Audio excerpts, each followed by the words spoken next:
Vijayawada environment management corporation చైర్మన్గా పొలంరెడ్డి దినేష్ రెడ్డి బాధ్యతలు స్వీకరించారు. ఈ బాధ్యతల స్వీకారోత్సవంలో భాగంగా మంత్రి ఫరూర్ ఇతర నేతలు పాల్గొన్నారు. ఈ సందర్భంగా మంత్రి ఫరూక్ మాట్లాడారు. పార్టీ కోసం పనిచేస్తున్న వారిని అధిష్టానం ఎప్పుడూ గుర్తిస్తుందన్నారు. ఇప్పుడు వీరిపై ఉన్న కీలక బాధ్యతలు సమర్థవంతంగా నిర్వహించాలని తెలిపారు.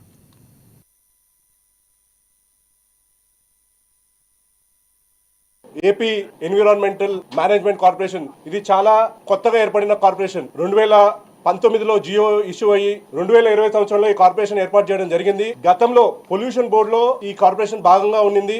అయితే ఇవాళ ఏమవుతుందంటే నారా చంద్రబాబు గతంలో ఏంటంటే చాలా నెగ్లెక్ట్ కి గురైంది ఈ కార్పొరేషన్. సరిగ్గా నిధులు ఇవ్వక, అలానే ఇండస్ట్రీస్ అసలు ఈ గత ఐదేళ్లలో ఒక్క ఇండస్ట్రీ కూడా మన రాష్ట్రానికి రాలేదు. ఇవాళ నారా చంద్రబాబు గారు ఒక కొత్త ఒరవడితో చాలా ఇండస్ట్రీస్ మన రాష్ట్రం తీసుకురావాలి, పరిశ్రమ ఒక హబ్ గా ఆంధ్రప్రదేశ్ ని తయారు చేయాలని ఒక సదుద్దేశంతో వెళ్తున్నారు. అయితే ఇండస్ట్రీస్ డెవలప్మెంట్ తో పాటు కాలుష్య నిర్వహణ కూడా మనం చేయాలి. కాలుష్యం అంటే ఇప్పుడు మనకి ఏదైతే ఎయిర్ పొల్యూటర్స్ ఉంటుంటాయో, అలానే లిక్విడ్ వేస్ట్ ఉంటుందో, కానీ ఈ వేస్ట్ ఏవైతే ఉంటాయో ప్రాపర్ గా మేనేజ్ అవుతున్నాయో లేదా అని చెప్పి చూసేదే ఏపీ